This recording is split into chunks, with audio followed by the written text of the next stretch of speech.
Wherapy. Therapy wherever, whenever. The first point that I wanted to talk about in terms of how culture can affect mental health and my reflections on this therapy world tour is relates to the Arab world, the Middle East, and um, their hyper masculine or patriarchal society. I spoke to a woman there who who had happened to be engaged or married to a man who happened to be homosexual without her knowing it. Yeah.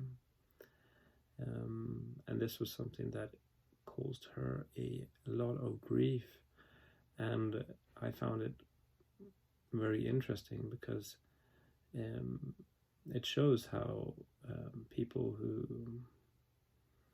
it's not just in this case a homosexual man who's being mistreated or being affected by societal norms. It's also the people who this man gets in contact with. Yeah, this man obviously wanted to keep up the appearance of him being straight in order to be accepted by society. He wanted very much to have a baby with this woman, and it, like, in the end he obviously didn't want to because he wasn't interested in it, and he left. And later on this woman found out through this kind of underground community of homosexuals who told her how told her everything, basically. Yeah. And wait, I just need my coffee. 1 second.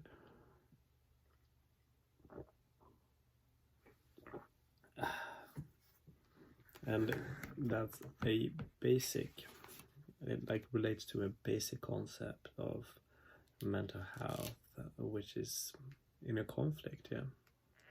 And you might have heard me in previous podcasts and videos and saying that conflict is created in 3 ways. In a conflict is created in 3 ways, and that's, you can have 2 desires which compete against each other. You can have a desire that competes against a reality, i.e. I want a relationship. The reality is I'm not in a relationship. That causes in a conflict. And then the third and final one is a desire versus a societal norm. Yeah.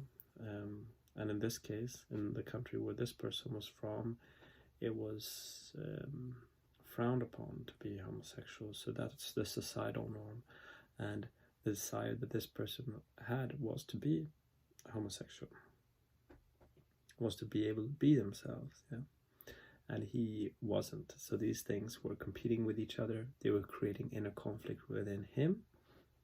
He chose to maintain that inner conflict because he didn't want to let go of this desire, which is understandable, obviously. And he didn't want to move away from the country that he was living in. So he chose to keep a facade. And I'm assuming as well, and this is only me assuming, that there are familial norms there as well. Yeah, his family grew up in the society and have the same mindset and thought that, okay, well, this is how you're meant to live your life. Yeah? And then he followed that guidance in order to maintain his relationship to the family. Yeah? But he wasn't being his true self. And this caused a lot of inner conflict within him. And likewise, the person that he was married to, the person that I was talking to, was also in a lot of inner, in a stage of inner conflict, because she wanted a relationship and she wanted a sense of connection. That was her desire. But ultimately, she felt like she wasn't receiving that connection from the person that she was married to. And then she became a little bit suspicious after a while as to why. She also felt a lot of pressure from him. She was, in many cases, being used by him as a way of maintaining his identity and maintaining his standing in the culture, in the country that he was living in. So I just thought that this was a very unique example of how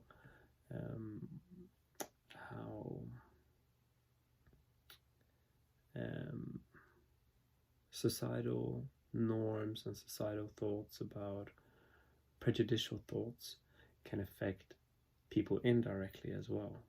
This was an example of how a woman was affected by a homosexual man being stigmatized by society.